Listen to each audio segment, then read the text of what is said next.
President Trump prepares to drop tariffs on Mexico. Controversy breaks out over the US Census, and we check the mailbag. I'm Ben Shapiro. This is The Ben Shapiro Show.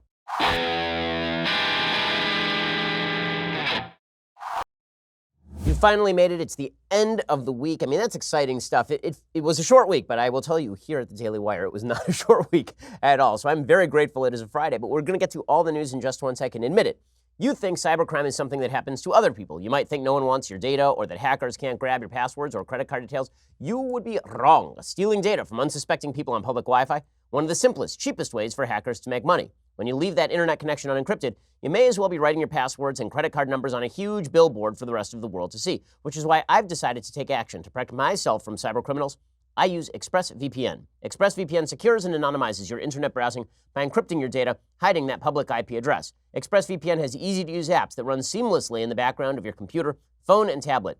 Turning on ExpressVPN protection, that only takes one click. Using ExpressVPN, I can safely surf on public Wi-Fi without being snooped on or having my personal data stolen. For less than $7 a month, you can get the same ExpressVPN protection that I have. ExpressVPN is rated the #1 VPN service by TechRadar. It comes with a 30-day money-back guarantee. So go protect your online activity today. Find out how you can get 3 months for free at expressvpn.com/Ben. That's expressvpn.com/Ben for 3 months free with a 1-year package. Visit expressvpn.com/Ben to learn more. Go check them out right now, expressvpn.com/Ben for that special deal, 3 months free with a 1-year package. Alrighty, so fallout from Robert Mueller's big statement continues. It is obvious that the Democrats, the mood in the room is it's time to impeach President Trump. Now, William Barr, the Attorney General, continues to maintain that he did nothing wrong in reaching the finding that he reached. I agree with the Attorney General. I do not think that William Barr did anything wrong in reaching the decision that there was insufficient evidence to prosecute obstruction of justice. Nor do I think that William Barr was lying when he went in front of Congress and said that Robert Mueller told him that it was not true, that the only reason that he didn't prosecute Trump was because of DOJ regulations. Remember, this is the current line. The current line from Democrats and the media is that if it were not for DOJ regulations, if it were not for the Office of Legal Counsel saying that you can't prosecute a sitting president, then Mueller would have recommended indictment of Donald Trump. Barr says, that's not what Mueller said. According to Barr, he asked Mueller straight up, is the only reason that you're not indicting the president because of these DOJ regulations? And Mueller said no. And in fact, Mueller has never said that in the absence of DOJ regulations, he would recommend that the president be indicted. In fact, he never reached that determination. That's the whole point. He never said that. And if he wanted to say that, he could have. This is exactly what William Barr was asked on CBS this morning. Here's what he had to say about Robert Mueller and whether he could have reached a decision on obstruction of justice, even with the DOJ regulations on the books. I personally felt he could have reached a decision. In your view, he could have reached a conclusion. Right, he could have reached a conclusion. The opinion says you cannot indict a president while he's in office, but he could have reached a decision as to whether it was criminal activity. But he had his reasons for not doing it, which he explained. And I'm not going to, argue about those reasons. But when he didn't make a decision, the Deputy Attorney General, Rod Rosenstein, and I felt it was necessary for us as the heads of the department to reach that decision. Okay, so this is exactly right. I mean, what William Barr says here is exactly right. So he has done his job, right? He said, I got all the information. I made the call. I took credit for the call. This is what should have happened with regard to James Comey, who came out and made the call instead of Loretta Lynch. Like, Loretta Lynch should have owned it, and William Barr is owning it. And good for William Barr. I mean, William Barr was asked, okay, so what about your legacy? Wouldn't your legacy have been different if you had ruled differently here? And William Barr's like, listen, forget about the legacy. I have a job in front of me. This is the difference between a good lawyer and a bad lawyer. This is the difference between a good judge and a bad judge. People who are tasked with implementing the law, their job is not to, quote unquote, do justice. Their job is to implement the law that is in front of them. If you want to change the law, you become a legislator. You become a politician. If you are a person who is tasked with carrying out the law, you are in the executive branch, or you are tasked with interpreting law, you are in the judicial branch. Your job is not to, quote unquote, do justice or create a legacy for yourself. All of that is nonsense. There's a famous story about Justice Oliver Wendell Holmes, very famous justice in the early 20th century in the United States on the Supreme Court. And there's some case that came up before the Supreme Court, and Oliver Wendell Holmes was on the court at the time. He was at some dinner party. And as he's leaving the dinner party, he gets into a carriage to drive away. And some man runs up to him, knocking on his window. And Holmes rolls down the window. The man says, Mr. Justice, Mr. Holmes, do justice, sir, do justice. And Holmes looks at him and says, it's not my job to do justice. It's my job to interpret the law. This is correct. So William Barr is asked, well, why didn't you do the fairer thing on CBS this morning? He says, listen, that's not my job. My job is to do the legal thing. And if that means that my legacy is not to be sung about in odes, then I guess that's my legacy. You're at the end of your career? I'm at the end of my career. It's a reputation that you've worked your whole life on, though. Yeah, but everyone dies, and I'm not, I don't believe in the Homeric idea that, immortality comes by, having odes sung about you over the centuries, So you don't regret taking the job? No. Okay, so good for Barr, right? I think that Barr has done the right thing here. I think all of the talk about how William Barr is some sort of corrupt official like Eric Holder acting as the president's wingman, I do not see the evidence of that. I think that the left is trying to swing it that way to make it look as though the Trump administration would have been indicted in the absence of William Barr, that if the process had gone the way it was supposed to go, that Trump would be in jail now, and thus impeachment is on the table. Well, look, people on the left are going to read this the way they want to read it, and they are reading it exactly that way. So Robert De Niro, who it wouldn't matter. I mean, Robert De Niro would indict a ham sandwich if the ham sandwich had an R stamped on it. Robert De Niro, legal expert, because he once played a lawyer on TV, I think, maybe. I mean, when he wasn't playing like a gangster or something. Robert De Niro cut a PSA about the state of the law on obstruction of justice. Now, I challenge Robert De Niro to read me the obstruction of justice statute and explain it to me. I do not think that Robert De Niro has ever read the obstruction of justice statutes. There are several of them. I do not think that he has a law degree, last I checked.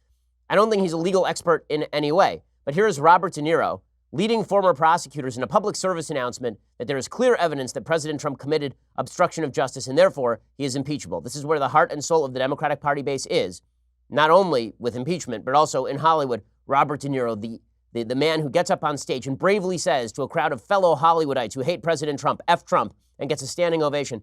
His bravery has extended to new heights with this public service announcement. Recently, over 1,000 former federal prosecutors who served under both Republican and Democratic presidents have united to sign a statement to help Americans understand what's actually in the Mueller report. Their conclusion should trouble us all. Listen to them in their own words. We carefully read and analyzed the Mueller report. And we all strongly believe that there is more than enough evidence to indict President Trump for multiple felony counts of obstruction of justice. If you or I did what President Trump did, we'd be facing prison. And no one, not even the president, should be above the law. In the words of the Mueller report, no person is above the law. Okay, so Robert De Niro leading the charge here. A couple of things. One, if the president were not the president, this investigation never would have begun in the first place. Okay, let's be real about this. The fact is that Paul Manafort was walking around at large until he made the unfortunate decision of joining the Trump campaign, at which point he went directly in the crosshairs of the FBI. Right? Paul Manafort was doing this crap for years. And the FBI knew about it. In fact, he was indicted on charges that spring from activity long before he joined the Trump campaign. The idea that if Trump were not in a position of power, that he would be guilty of obstruction of justice, well, that's not really true. And the reason that's not really true is because he's not been held to be indictable on obstruction of justice charges with regard to the people he worked with. For example, his personal lawyer, Michael Cohen. So Michael Cohen has tried to provide evidence that President Trump ordered him to lie. But even Cohen won't say openly that Trump ordered him to lie, which means no obstruction of justice. See, the difference between this and Bill Clinton is that Bill Clinton openly ordered people to lie to people. Okay, that is obstruction of justice. Donald Trump, and when I say ordered them to lie, I mean officials. Donald Trump told people to lie to the press. That's bad. That is not obstruction of justice. Donald Trump told his advisors he'd like to see Robert Mueller fired, and then when they said no, he didn't follow up. That's not obstruction of justice. That's him acting like a tool bag. Okay, that's not the same thing. And it's very easy for former federal prosecutors to sit there and say this sort of stuff, but if they were on the job, I really doubt they would be indicting. I don't think that they could get any sort of actual verdict on the basis of these facts. So here's where Democrats are. If you're a 2020 Democratic presidential candidate, you basically have one choice and one choice only. And that choice is that you push impeachment. And the reason you push impeachment is because there's no effect on you to not pushing impeachment. If you're Nancy Pelosi and you still want to be Speaker of the House, it's going to be very difficult for you to retain the speakership if you push impeachment, given the fact that there are a lot of suburban people, suburban women particularly, who are not all that interested in impeachment. See, here's the truth. Most Americans like stability in politics. They like the idea that they can go to sleep at night and wake up in the morning without having to feel the sense of crisis on their souls. It's the lead reason why the chief threat to President Trump's presidency is, in fact, President Trump. The more chaotic President Trump is, the more people feel uneasy, and the more the Democrats' sort of 1920 return to normalcy Warren G. Harding campaign has legs.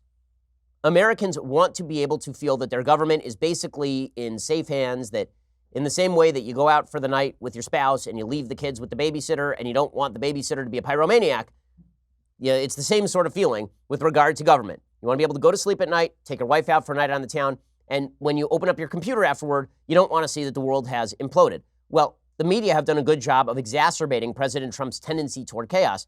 But the same thing is true on the other side with regard to impeachment. Impeachment is inherently destabilizing. Most Americans aren't in love with the idea of impeachment. In fact, they think that impeachment is likely to lead to more chaos and more destabilization if people want to get rid of Trump, they believe. There's an election coming up in a year and a half. And we've lasted for 2.5 years, and things have been pretty much fine. Yes, there's been a lot of chaotic headlines, but the economy is fine, no foreign crises, all that's cool. So Democrats are playing a dangerous game, but if you're a 2020 candidate, you cannot afford not to call for impeachment, because your case is that President Trump is a force of chaos, President Trump is a criminal. So this is the happy medium that Democrats have to sort of push, that Trump is impeachable, but we're not going to impeach him. We'll get to 2020 candidates sounding off on this in just a second. First, for many of us, your blinds, whatever you have on your windows, that's an afterthought. But with brand new made-to-order custom window coverings from Blinds.com, you can radically transform the look and feel of your entire home. When they're right, everything in your home looks better, but when they're wrong, everything in your home looks cheap. With 15 million windows covered, over 30,000 five-star customer reviews, Blinds.com is America's #1 online retailer for affordable, quality custom window coverings. Blinds.com makes the whole experience incredibly fast and easy. Plus, every single order gets free samples, free shipping, a free online design consultation. Just send them pictures of your house, and they will send back custom recommendations from a professional for what will work with your color scheme, furniture, and specific rooms. They'll even send you free samples to make sure everything looks as good in person as it does online, and every order gets free shipping. They've really made it easy for you, so there's no excuse to leave up those mangled blinds. For a limited time, my listeners get $20 off at Blinds.com when you use promo code BEN. That is Blinds.com, promo code BEN for $20 off. Faux wood blinds, cellular shades, roller shades, and more. Blinds.com, promo code BEN. I've checked them out myself. I can tell you their services are just extraordinary. Rules and restrictions do apply. Go check them out. Blinds.com, promo code BEN, and get $20 off everything. Okay, Blinds.com, promo code BEN. Pretty good stuff. Alrighty, so the Democratic presidential candidates naturally have to push the idea that President Trump is a criminal. They will continue to push that without actually pushing impeachment. Beto is really that skateboard has run out of juice. He's really on a pot low. He's having a tough time. It's falling apart for him. But he says impeachment should be on the table because, brah, if it isn't, I'm basically effed.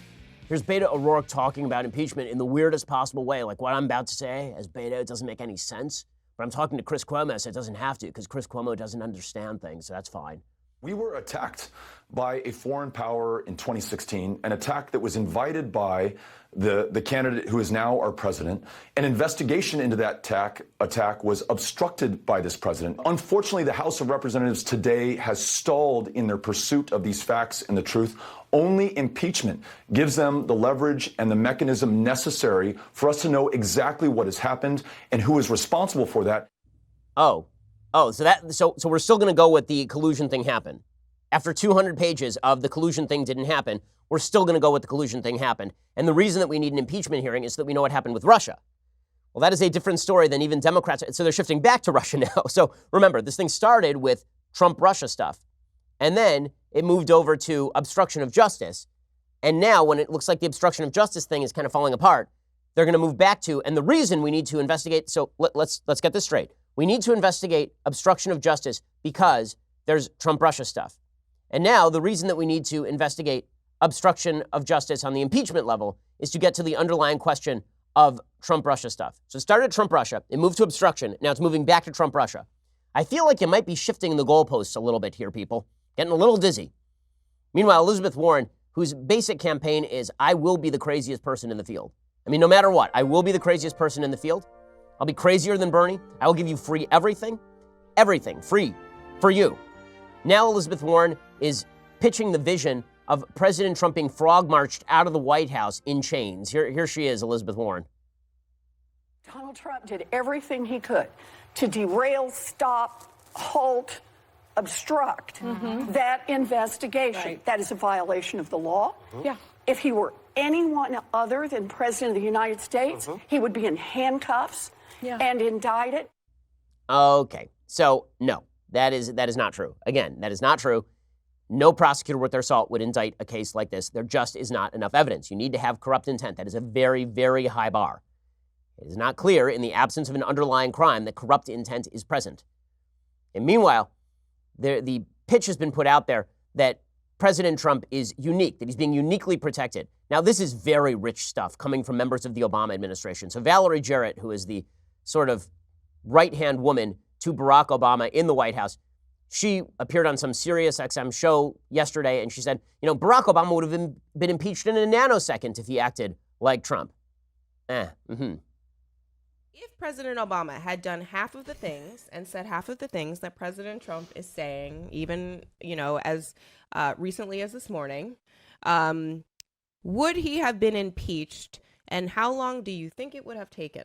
About a nanosecond. Yes, I think that the standards have slipped dramatically, and there's no earthly way President Obama could have gotten away with any of this. Not just the words and the content, but just the policy reversals and what we're doing to the fabric of our country. Oh, okay. So yeah, okay. Lie. I guess it's not true. Barack Obama, his administration was rife with scandal. People covered up those scandals from beginning to end. Barack Obama asserted executive privilege to protect his own attorney general in the same way that Donald Trump just asserted executive privilege over documents supposedly to protect William Barr, except Trump had much more excuse given the fact that so much material has already been spilled in front of Congress. It's just sheer nonsense. Impeachment against Obama was never pursued because it wouldn't have been concluded successfully and because the grounds were not strong enough. The same thing is true for Donald Trump. Meanwhile, new information emerging about disgraced FBI agent Peter Strzok, who led the Trump-Russia investigation as well as the Hillary investigation. Fox News is now reporting that Strzok, who was later removed from special counsel Robert Mueller's investigative team for sending anti-Trump texts, was a central coordinator for the FBI on that offensive briefing, which included multiple agencies.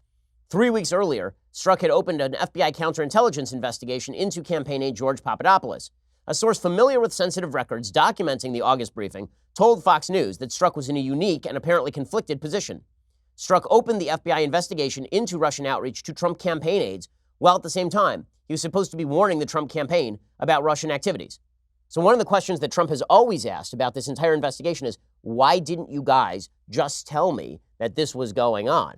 If you suspected that my campaign aides were acting in nefarious fashion, then why in the world would you not actually just tell me about it so I could fire them? And folks in the FBI are like, well, it's because we suspected you. But the people who were not informing Trump were people like Peter Strzok. Peter Strzok's job was to inform Trump what was going on and give intelligence briefings to Trump. Peter Strzok, at the exact same time that he was refusing to turn over this information to Donald Trump, whose campaign this was, at the exact same time, Peter Strzok was texting with his paramour, Lisa Page, about their insurance policy against then-candidate Donald Trump, as Ryan Saavedra writes over at Daily Wire. Strzok texted FBI lawyer Lisa Page, quote, I want to believe the path you threw out for consideration in Andy's office, that'd be Andrew McCabe's office, that there's no way he gets elected, but I'm afraid we can't take that risk. It's like an insurance policy in the unlikely event you die before you're 40. As I wrote at the time, that looks an awful lot like motivation for launching an investigation into Trump in order to sink Trump as a hedge against Trump's victory. The FBI's investigation into Russian governmental interference in the election began in July 2016, just weeks before Strzok's text message. And that means there's now more of a smoking gun of FBI corruption against Trump than there is of Trump colluding with Russia. Herridge also notes that, Catherine Herridge at Fox News, she also notes that just a couple of days before the infamous insurance policy text message, the two anti-Trump agents had the following text message exchange. Page, Trump's not ever going to become president, right? Right? Strzok, no. No, he won't. We'll stop it. And as I wrote at the time, this is an explicit admission that high-ranking actors in the FBI saw preventing Trump's presidency as paramount. Barring some highly damning information demonstrating the full legitimacy of the Russia investigation, this text from Strzok to Page could and should completely destroy whatever faith that America still had in the legitimacy of the Russia investigation. John Ratcliffe, Republican of Texas, member of the House Judiciary Committee, told Fox News, quote, "There was a defensive briefing of candidate Trump on August 17th of 2016. And I can tell you what he wasn't told. He wasn't warned about a Russia investigation that Peter Strzok had opened 18 days earlier. Why would Strzok, who would participate at Jim Comey's direction in a defensive briefing designed to protect and warn a candidate, be the same person who was in fact at that time already investigating the candidate's campaign? That shouldn't happen, and there should be answers to those questions." President Trump's questions about the Trump-Russia investigation, I do not think are illegitimate. And people treating them as illegitimate have a bit of an axe to grind. We'll get the answers, but I'd like the answers, and I think that Trump is entitled to the answers. I think the American people are, in fact, entitled to the answers. My going theory is that this investigation was launched in good faith and that it quickly morphed into an exercise in confirmation bias from people who despised President Trump and already saw him as a Russian tool. That's my going theory. I mean, the more cynical theory is that the thing wasn't even launched in good faith. And that theory has been put out by people, including Andrew McCabe, over at National Review, that basically the Obama administration saw Trump as a threat, and therefore they authorized the FBI to go after him. I haven't seen the evidence of any of that at this point, but I think it's pretty obvious that there was some serious corruption going on inside the FBI with regard to how they decided to conduct the investigation. And meanwhile, the other big story of the day is that President Trump says that the United States will impose 5% tariffs on all Mexican imports beginning June 10th in a dramatic escalation of the border clash between the United States and Mexico, as according to the Washington Post. President Trump on Thursday said he would impose a 5% tariff on all goods entering from Mexico unless it stopped the flow of illegal immigration to the United States, a dramatic escalation of his border threats that could have sweeping implications for both economies. Now, I gotta say, I do not understand this move by the president. I don't think the president should ever have had this sort of tariff authority. As somebody who believes in the checks and balances of the Constitution, it is not the job of the president to set tariffs. It is the job of the legislature to set tariffs. If Congress wants to take back that power, they absolutely should. And if Democrats move to take back tariff power, then Republicans should move with them to do so. This is a constitutional issue. It's not even a Trump issue. The president should not have unilateral trade authority. Congress has the power to take back all of this authority. If you're going to sign some sort of trade treaty, then the Senate is supposed to ratify that treaty. And if you're going to set tariffs, that should be happening at the congressional level, not unilaterally at the presidential level via emergency executive order. It's nonsense. I don't like it from Obama. I don't like it from Trump. I don't like it in either direction, by the way. The president unilaterally lowering tariffs is a violation of the constitutional order. The Constitution prescribes that the legislature of the United States is supposed to be responsible for the policy decisions. The president of the United States is responsible for implementing those policy decisions and working with Congress to come up with things that can pass both the legislative and the executive veto. This has been completely skewed over the history of the Constitution into the president can do whatever he wants. I don't like it. I'll talk more about it in 1 second. First, let's talk about something we can all agree on, saving money. The reality is, if you're not shopping around, you're probably not saving money. So what if there was a way for somebody to do the shopping around for you? Well, that's exactly what Honey does. Honey is a free tool that you download to your computer's browser. While you shop online, Honey scans the internet for coupon codes and other discounts. Then it automatically applies the coupon with the biggest savings to your cart at checkout. Like magic, it takes 0 effort to install, just 2 clicks, and you're ready to start saving anytime you shop online. There's really no reason not to use Honey. I just leave it running on my computer all the time. It's free to use, easy to install on your computer in just 2 clicks. Don't take it from me, take it from our listeners. Get Honey for free at joinhoney.com/Ben. That's joinhoney.com/Ben. Honey is the smart shopping assistant that saves you time and money every time I shop on Amazon, every time I shop at MLB.com for my baseball gear, anytime I shop online to buy my wife jewelry. I promise you, Honey is great. It saves you money with virtually every purchase. Go to joinhoney.com/Ben. Go check them out right now. You really have nothing to lose. It's free, and you're going to save money. Joinhoney.com/Ben. Okay, so as I say, President Trump says he's now going to impose tariffs on all goods entering from Mexico. The problem is that he's basically taxing the American people. A tariff is a tax on Americans. Now, you can say that the tax on Americans is designed to elicit changes in policy from another country. So this has been the case that's been made to me by folks, including Newt Gingrich, with regard to President Trump's tariff fight with China, saying the only way to get China to stop cheating is for us to tariff China, and it'll hurt them more than it hurts us. Yes, it will hurt American taxpayers, but that will be temporary because we will force the Chinese to stop cheating. That, at least, is arguable, and I think there's something to it in the sense that China is an actual geopolitical rival to the United States attempting to maximize its power. So if they are getting richer and we are getting richer, but they are getting richer at a faster rate than we are getting richer, that may not in fact be good for us. I think there's an open argument, historically speaking, as to whether Richard Nixon should have opened China in the first place. There were complicating factors at the time, like the fact that we were trying to separate off the Chinese from the Soviet Union. But there's a case to be made that the attempted thought experiment that if we just allowed the economy of China to liberalize, that the politics of China would liberalize, that thought experiment has basically failed, and that was a mistake. That's why I think that putting tariffs on China, not quite the same thing as what Trump is doing here with tariffs on Mexico. What exactly does he hope to accomplish by slapping tariffs on Mexican goods, other than the president kind of likes tariffs? Well, he says he wants to stop illegal immigration that way. This policy is not designed to elicit the proper response. It is not. So you slap tariffs on Mexican goods. You're going to accomplish a couple of things. One, you're going to tax American citizens, because the fact is that Mexico is our third largest trading partner. I believe that it goes China, EU, Mexico. Okay. That's not great for Americans. And these tariffs are going to escalate. It's going to start at 5%. It's going to go all the way up to 25%. So get ready for your products to get more expensive. So not good for the economy in a near election year for the president. And for you, right? I mean, you are the taxpayer. Number two, it's going to impoverish the economy of Mexico.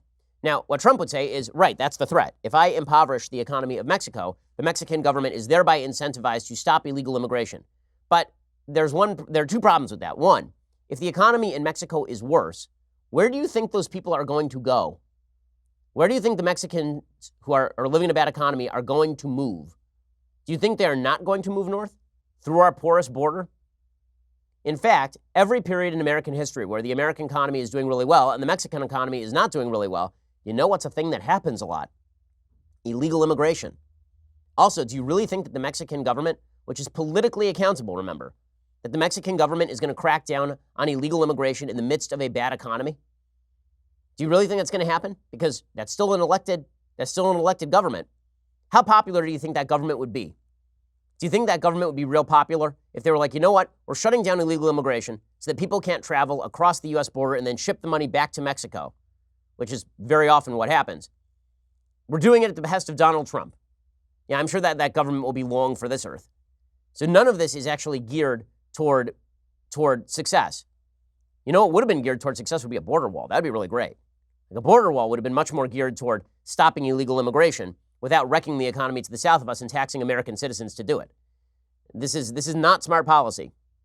The White House plans to begin levying the import penalties on June 10th and ratchet the penalties higher if the migrant flow isn't halted. Here's the other problem. There's no actual measure of what a halt in migrant flow looks like. Also, how in the hell are you going to determine if the migrant flow has halted in like 6 weeks? Because the first deadline on this thing is July 1st. That's the first deadline on this thing. After the 5% tariffs are imposed on June 10th, the White House said it would increase the penalties to 10% on July 1st and then an additional 5% on the first day of each month for 3 months. So let me get this straight. You are now giving the Mexican government approximately 5 minutes to stop the illegal immigration flow, and you haven't actually measured what that looks like. So let's say that it just lessens. Let's say it slows a little bit. Is that enough to relieve the tariffs? Or does it have to stop ultimately? And if it doesn't stop ultimately, you're just going to keep ratchet like forever? Also worth noting, President Trump is not a fan of NAFTA. So he promptly proceeded to rewrite NAFTA and basically pass most of NAFTA with a few improvements in the U.S.-Mexico trade deal.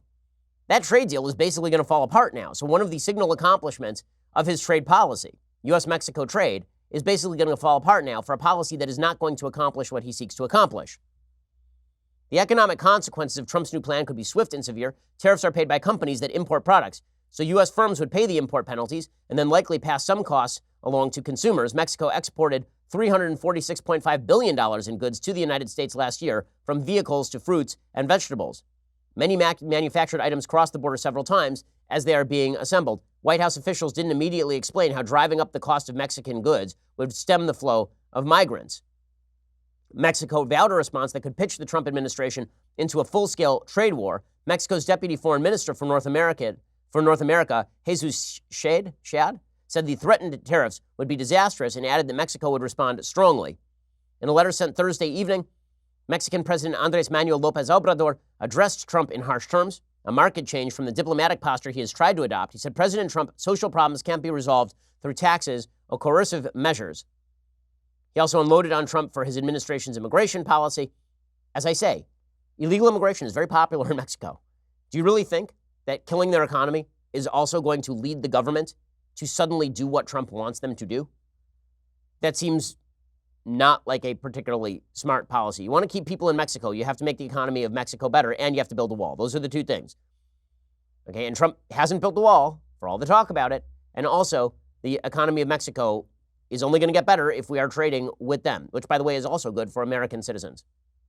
Okay, in just a second, we're going to get to more on this. We're also going to get to a US Census controversy that I think is being overblown. I'll explain in just a second. First, no one really has time to go to the post office. You're busy. Who's got time for all that traffic, parking, lugging all your mail and packages? Last time I went to the post office, I got a $100 parking ticket. I didn't need it.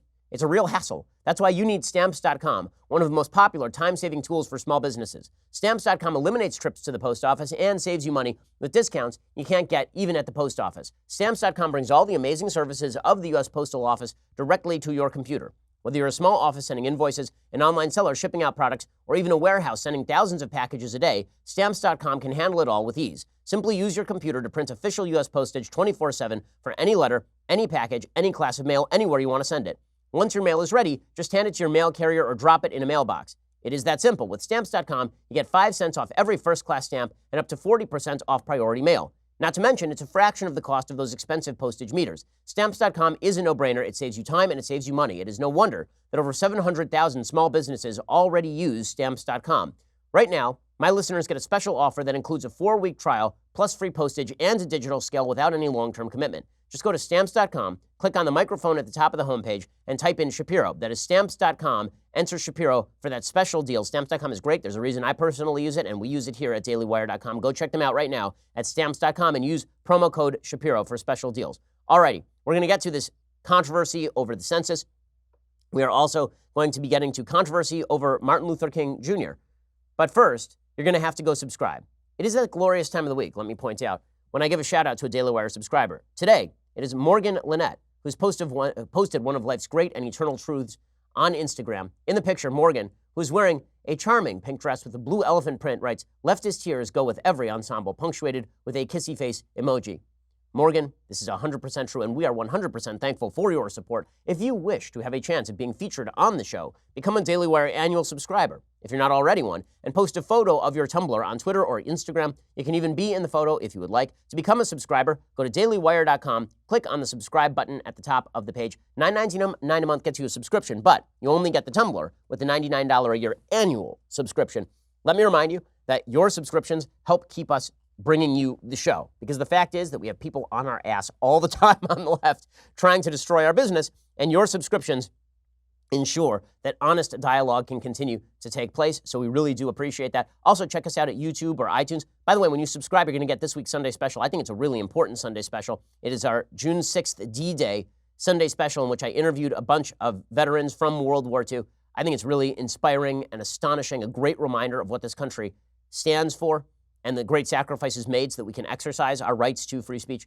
Go check that out. You get it on Saturday when you're a subscriber, and you get all the extra content behind the paywall and all the rest of that stuff. Check us out at YouTube or iTunes. Please subscribe and leave us a review. We always appreciate it. We are the largest, fastest growing conservative podcast and radio show in America.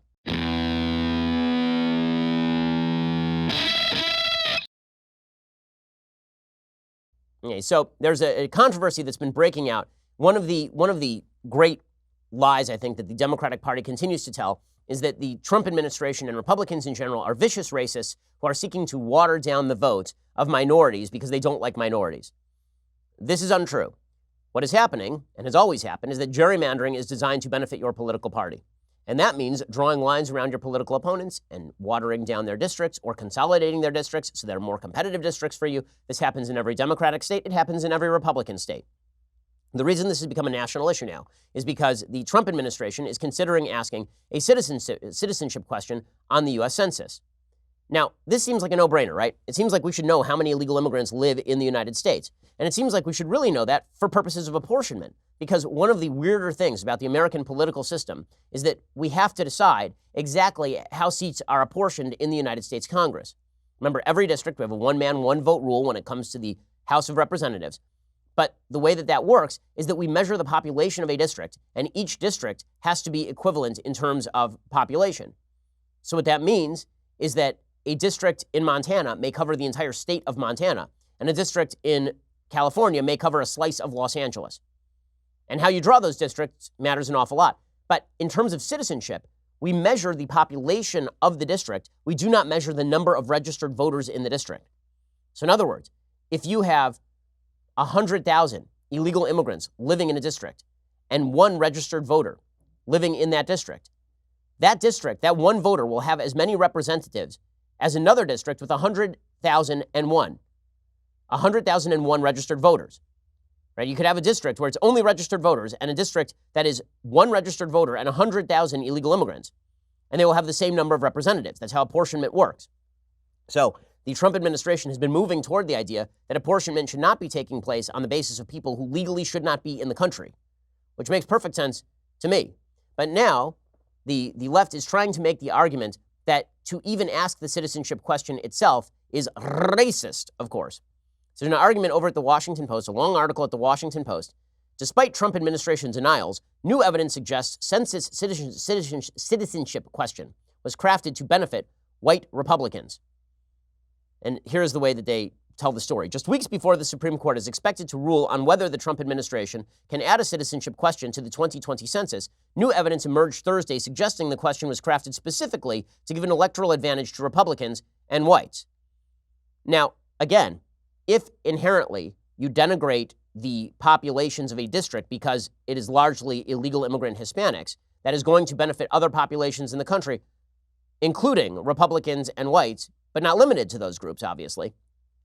The evidence was found in the files of prominent Republican redistricting strategist Thomas Hofeller after his death in August. It reveals that Hofeller played a significant role in orchestrating the addition of the citizenship question to the 2020 decennial census in order to create a structural electoral advantage for, in his own words, Republicans and non-Hispanic whites. Plaintiffs' lawyers challenging the question wrote in a letter Thursday morning to U.S. District Judge Jesse Furman.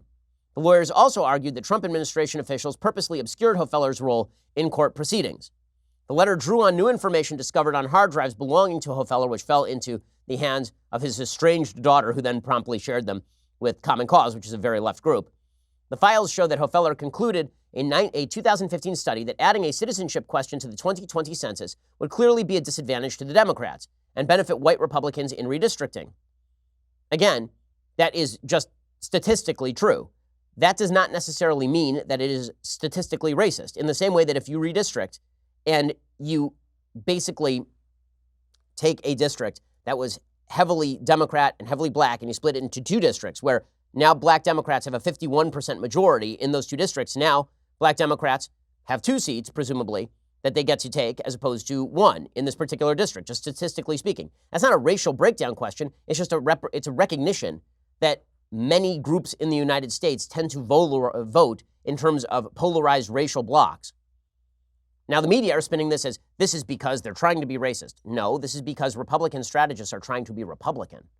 Okay, that does not mean they don't want Hispanic people to vote. It does not mean they don't want black people to vote. It does not mean they don't want Democrats to vote. It means they want to redistrict to help Republicans, just as Democrats have always wanted to redistrict to help Democrats. And also, as a general rule, it is worthwhile noting that districts should not represent people who do not belong in the country. I don't even know why that's remotely controversial.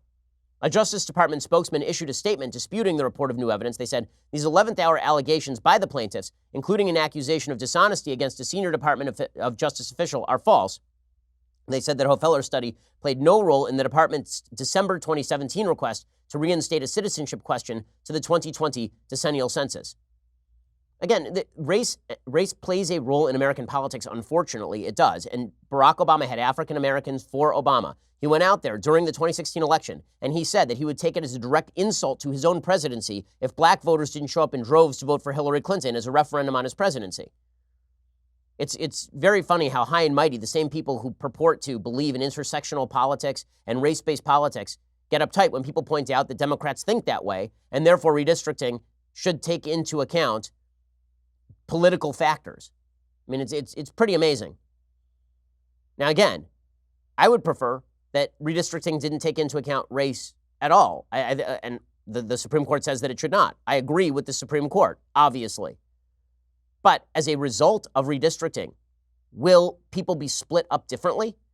Yes, they will, and that will benefit certain groups at the expense of other groups, because every line you draw benefits certain groups at the expense of other groups, unfortunately. So the media, I think, are covering this in a slightly unfair way, at the very least. We'll see how the Supreme Court rules on it. It's definitely an interesting issue, so we'll keep an eye on that. Meanwhile, there's a story that got very little attention this week, even though it is a bombshell. And according to the Atlanta Journal-Constitution, Martin Luther King Jr. allegedly had sexual relations with at least 40 women, from prostitutes to people within his inner circle, according to explosive new research published Thursday by David J. Garrow, one of the civil rights leader's foremost biographers. The most shocking allegation, culled from decades-old FBI files, details a 1964 incident in which King reportedly looked on, laughed, and offered advice to a fellow preacher who was raping a woman in a hotel room. Garrow recounts other allegations from formerly sealed FBI documents, including that King fathered a love child and participated in an orgy with a female gospel legend in an 8-page essay he wrote for Standpoint, a British cultural and political magazine. The incidents emerged as part of a National Archives data dump related to the assassination of John F. Kennedy. In 2018, President Donald Trump ordered the release of more than 19,000 Kennedy-related documents. The documents included some surveillance summaries of FBI wiretaps of King between 1963 and 1966 in his home, office, and hotel rooms, as well as information from informants who had infiltrated King's circle. The FBI allegations, chronicled by Garrow, could trigger an examination of the civil rights hero's personal life. In a second, I want to talk about why this matters and why it doesn't. So, this, of course, has been largely ignored by most of the mainstream media. Now, imagine that it came out that Ronald Reagan had engaged in this sort of behavior. The calls for the statues of Ronald Reagan to come down immediately would break out. The calls have not been issued for Martin Luther King's statues to come down. And I don't think MLK's statues should come down. Why? Because this goes to the heart of how we think about people in the past. People in the past are fully shaded human beings. A lot of those people engage in true evils. If these allegations are true, I mean, this is truly evil behavior. A lot of people engaged in truly evil behavior, but also did good things for the world. The complexities of human behavior, human beings are not all white hat or all black hat. They're not all good or all evil. Human beings do good things and they do bad things. Human beings sin and they commit great acts of courage. The reason we build statues to MLK is not because we are enshrining his personal love life, not because we are enshrining his treatment of women. The reason statues are built of MLK is because MLK was instrumental in ending state-sponsored discrimination in the United States in a unique way that brought Americans together. That is why we build statues. And it's the same thing with regard to Thomas Jefferson or George Washington. The reason you build a statue to George Washington is because he was the father of our country, because he was the most important leading founding father figure in America. We're not building a statue of him because we are enshrining his views on slavery or his own personal behavior with regard to slavery. The same thing is true of Thomas Jefferson. Now, things get more dicey when you talk about building a statue of a Confederate general, because then the question is, what are you paying tribute to? Are you paying tribute to the Confederacy, which was an evil organization in its promulgation of slavery? Are you building a tribute to the person for their personal courage? Is the statue built because you are admiring the courage of the man? With MLK, it's pretty obvious. You are not building a statue because of his treatment of women. You're building a statue because of his role in the civil rights movement. If we are now going to tear down statues of everybody who did a great thing but also bad things, even though the statue really is meant to commemorate the great thing, there will be no statues. It turns out all human beings do some really crappy stuff.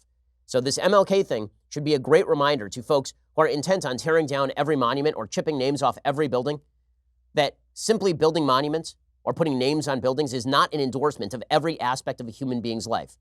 Neither is voting for someone, by the way. If you vote for someone, that does not mean that you endorse every aspect of what they do or who they are.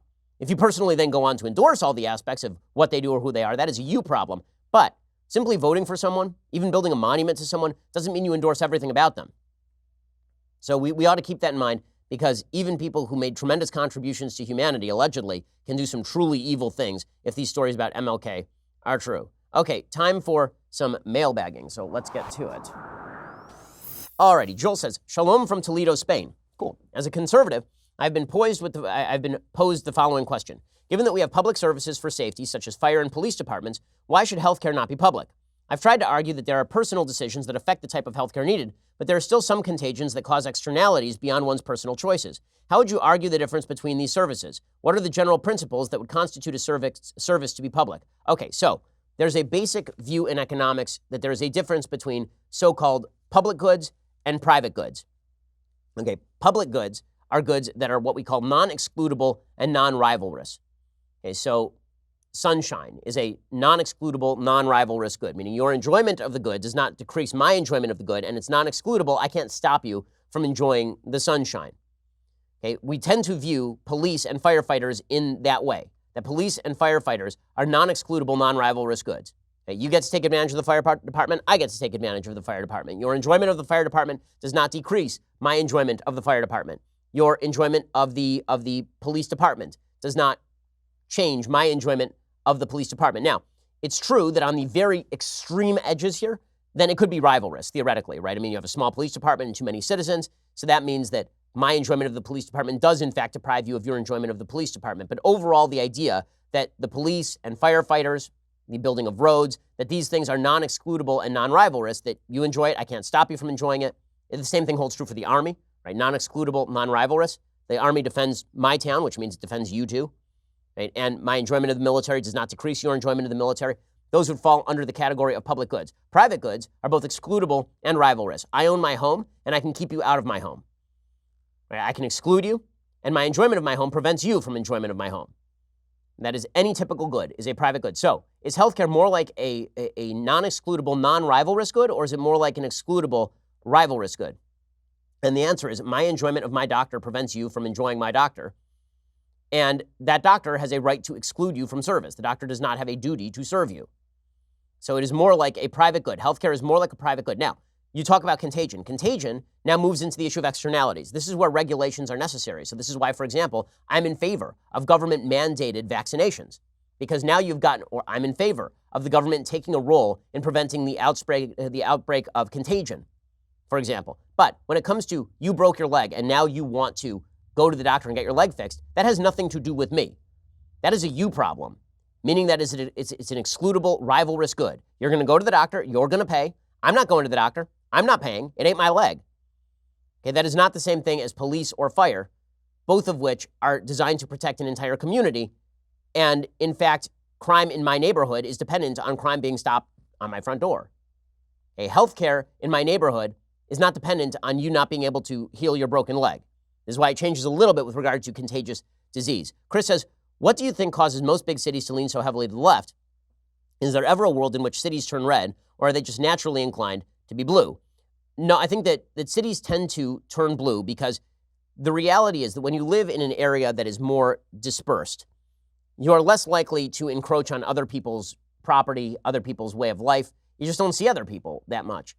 When you're in a crowded room, the ground rules need to be set. And those ground rules need to be complicated, and they need to set what the common good is. And that means there needs to be some sort of overarching authority that sets how that works. Right? Zoning restrictions don't seem to apply as much in areas of widely dispersed populations.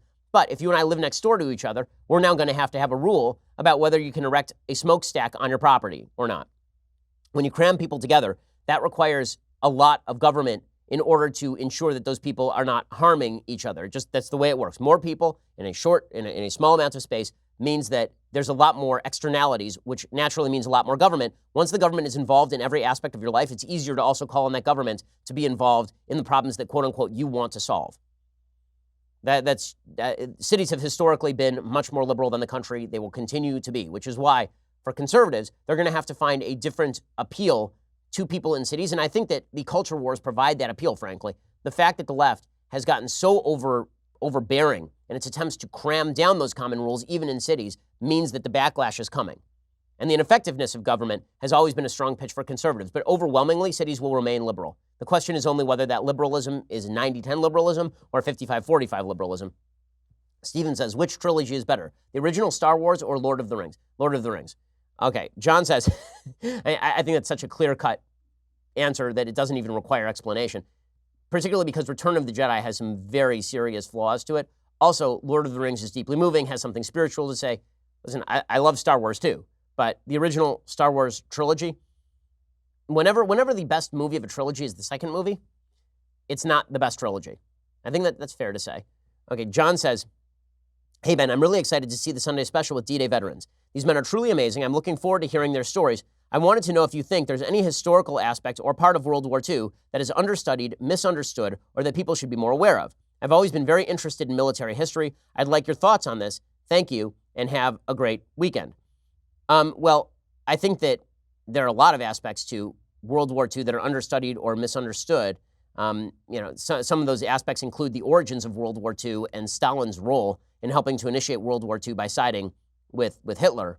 Obviously, I think that there are a bunch of military operations that are really ignored. For example, there was something called Dieppe, the Battle of Dieppe, that is a fascinating incident in World War II. It was before D-Day, and the Allies wanted to see exactly how German defenses would respond to an amphibious invasion. And so they actually organized a small amphibious invasion in a place called Dieppe. And they sent a bunch of it was mostly Canadian troops, to Dieppe to fight on the beaches, knowing full well that these guys were basically going to get slaughtered. The notion that in war, people go willingly to their death, knowing that their mission is basically only to gather information, for example. I mean, that's true heroism, and it does demonstrate the bloody sacrifice of war. I think that we wildly understudy the Pacific War in World War II, and we study a lot the Atlantic War. We study a lot the war in Germany and the war in France. We study the Holocaust a lot. We don't study nearly enough what Imperial Japan was, and truly how evil Imperial Japan was. I mean, the rape of Nanking, which happens before World War II, is absolutely shocking in its brutality. And the fact that the Pacific War is understudied is a reflection of certain sensibilities on the part of historians to focus in on Europe in a way that they are not focusing in on what actually led to America's involvement in World War II, which was, frankly, the attack on Pearl Harbor and the idea of Japanese imperialists to maximize power in the Far East. Let's see. Christopher says, I've lived in California all my life. I'm now thinking about moving to another state due to the cost of living, coupled with the raising of a family, a 15-month-old son.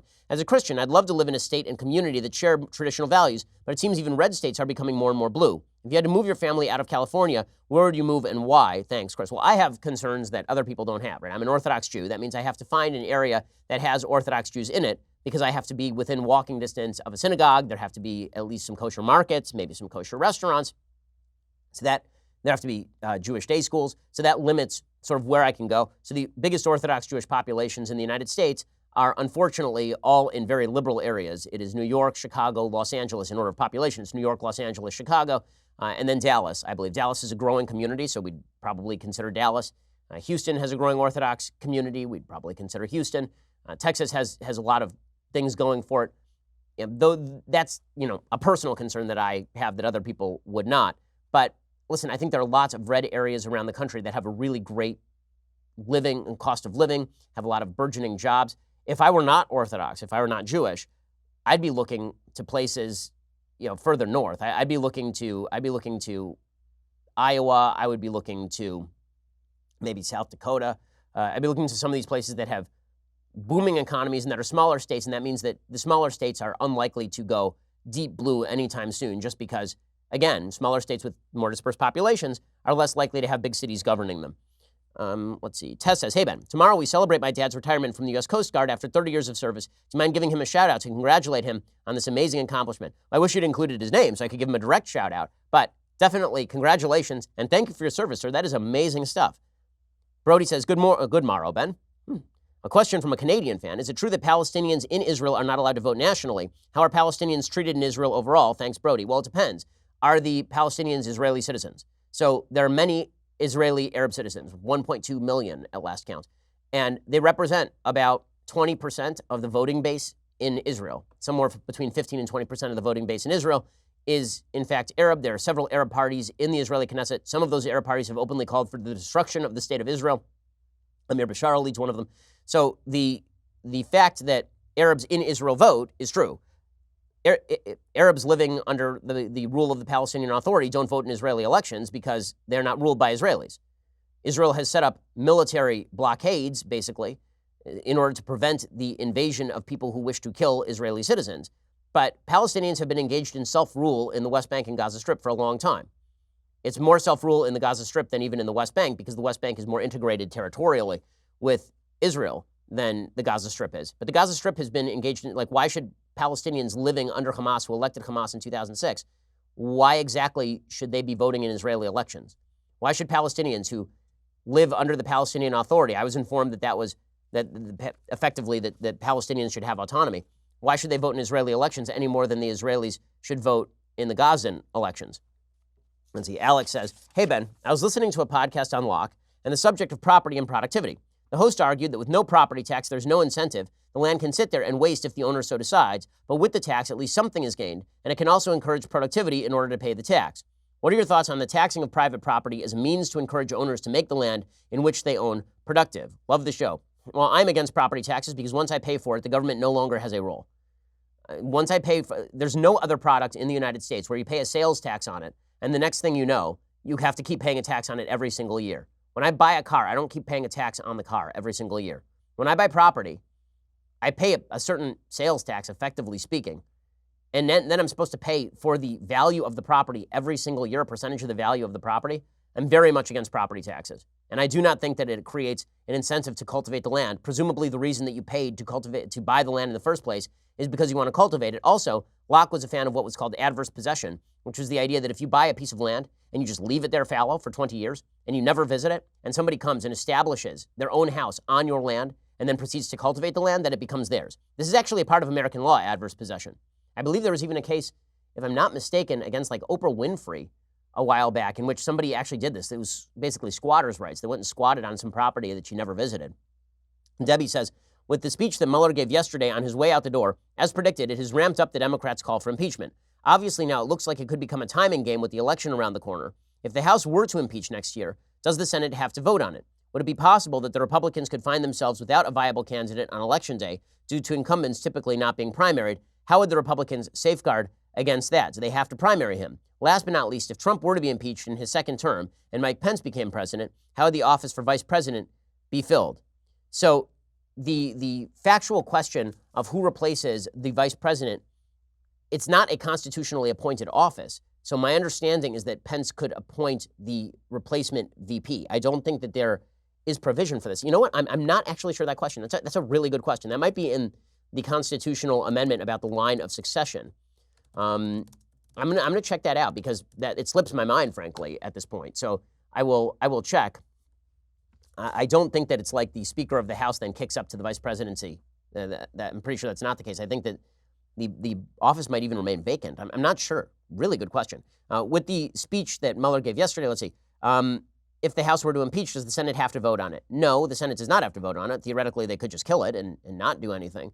But they would vote on it and they'd vote to end it. The Republicans will not find themselves without a viable candidate on Election Day. That's not a thing. Michael says, Ben, Mueller made it clear that he had no ability to indict the president. Did he have the ability to officially recommend impeachment? Well, he has the ability to recommend indictment in the absence of the DOJ rules, which is an effective recommendation of impeachment. That's what Barr said today. I think that is correct. There is nothing in the DOJ rules that says in the absence of this rule, we would vote to indict, right? Or we'd push to indict. He could have said that. That would have led to impeachment. There's nothing that officially says he can't say that Trump should be impeached. He could have gotten up there at his statement and said that because, again, impeachment is a political matter, not a criminal one. What's weird about what Mueller did is that he was appointed to investigate criminal matters, and then he didn't rule on the criminal matter. Instead, he basically quasi-said impeach. Kevin says, hey, Ben, if you had to guess, what do you think it's like in the Oval Office when Trump and Pelosi have meetings? Do you think they are as mean to each other face-to-face as they are publicly? I laugh out loud thinking about the awkwardness in that room. Love the show. Thanks for your crazy dedication to bringing us the truth. Well, Kevin, I appreciate it. No, I think they probably get along until the cameras go on and then they're mean to each other. Because I know many Democrats in Congress, I know many Republicans in Congress, and that's basically the way this works. If people understood how chummy everybody is behind the scenes, I'm not sure whether they would be happier or more angry. But the fact is that a lot of this is for public show.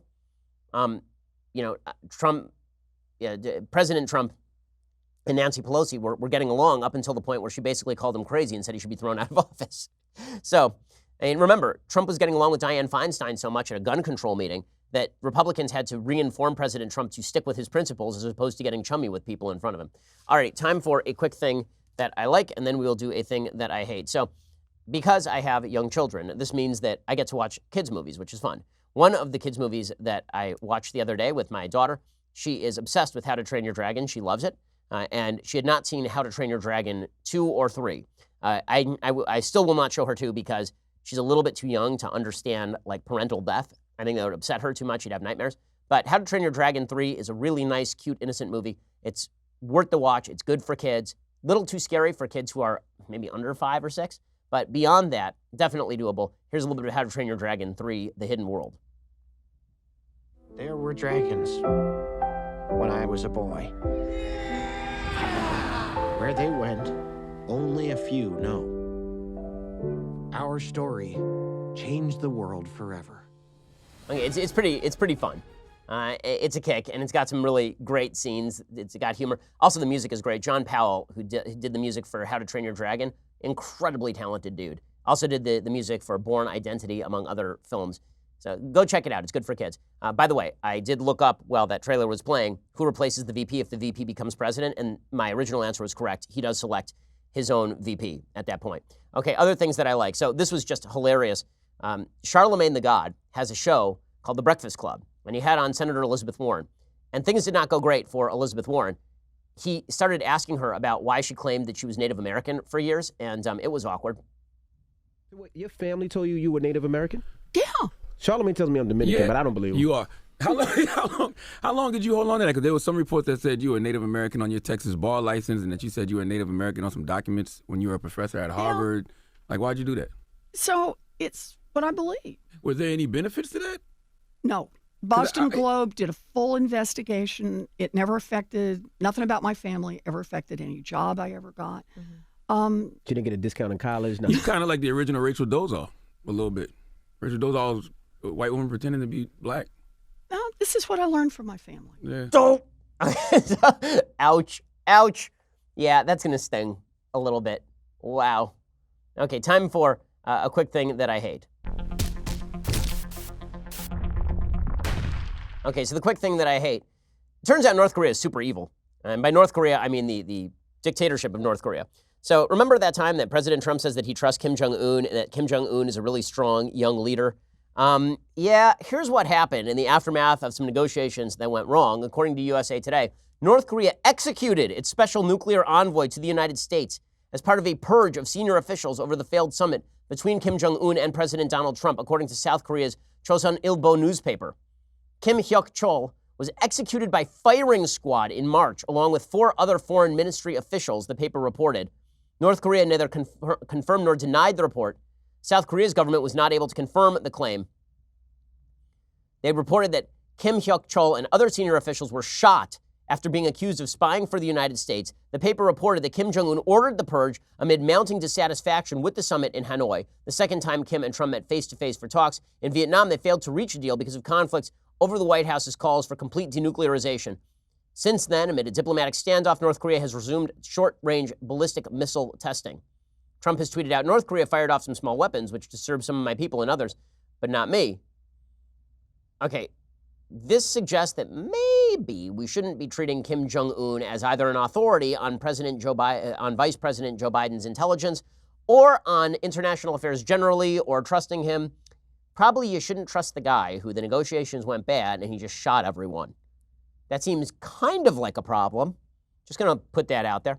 All right, we'll be back here later today with 2 additional hours of Ben Shapiro Show. Otherwise, we'll see you here on Monday. Have a wonderful, relaxing weekend. Stay off Twitter, folks. Just stay off of it. We'll see you here on Monday. I'm Ben Shapiro. This is The Ben Shapiro Show.